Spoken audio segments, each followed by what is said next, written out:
line too. And it's always the same with boxing, you know, because you could do the same thing. Like this is just like a big hook. If I'm coming with a knife or just a big hook, you know, you can block it for sure, but better if you throw your block up and get out of the way. You know, double defense really. Same thing with the knife too. You know, you're always going to combine any strike with the footwork. You know, so you're going to be coming in and you're going to be coming out. You're not going to just stand flat-footed. Same with boxing. You're going to want to circle off to the side so that, because if I'm here and I come to stab you, well, I'm right there where I can be stabbed. But if I were to come there and step off line, a little bit harder for you to get to me. Same thing when you're coming in and out. So they're all the exact same motions.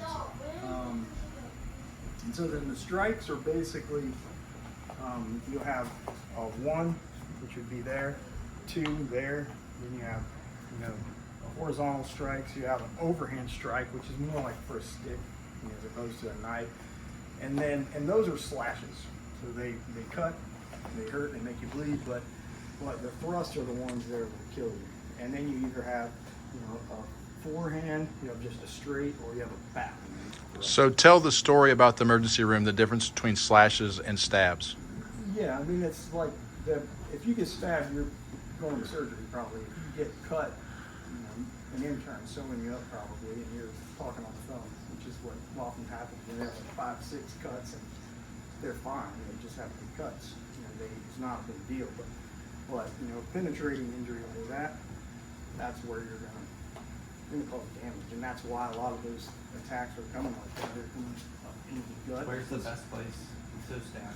Well, I mean, it just depends. Like, there are only a few places where you could guarantee that you put somebody down, and that's probably if you could get into the spine or something like that. But it's I don't know that I would say there's a best place. There's a guy, I'm trying to think of what his name is. He has what his program is called Target Focus Training, and it has this big diagram, and it's got like all of the different points, you know, where the arteries and nerves are coming in, here and here and here, under the arm, places like that. And it's like if, you know, the abdomen is a good spot, because you go to try to stab somebody there, you've got a lot of chance you're going to hit bone. You might make it through, you may not. Same with the slash. You know, slash here, you're going to make them bleed, but they're pretty protected. But you slash here, you have guts fall down. So it just depends really on what you can get to, I would say. Because for sure the easiest is going to be, you know, something like that. If you were to come at me and I get out of the way and attack, you know, your weapon, that's what I would say your best bet is.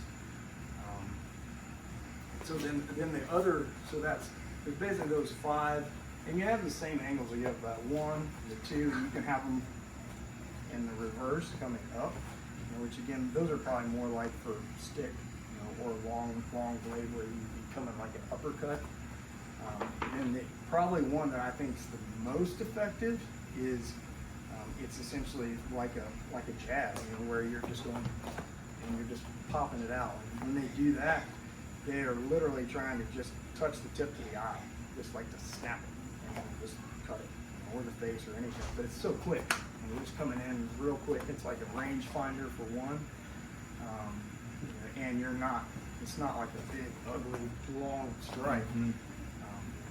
Also, you always want to think about where your blade ends up.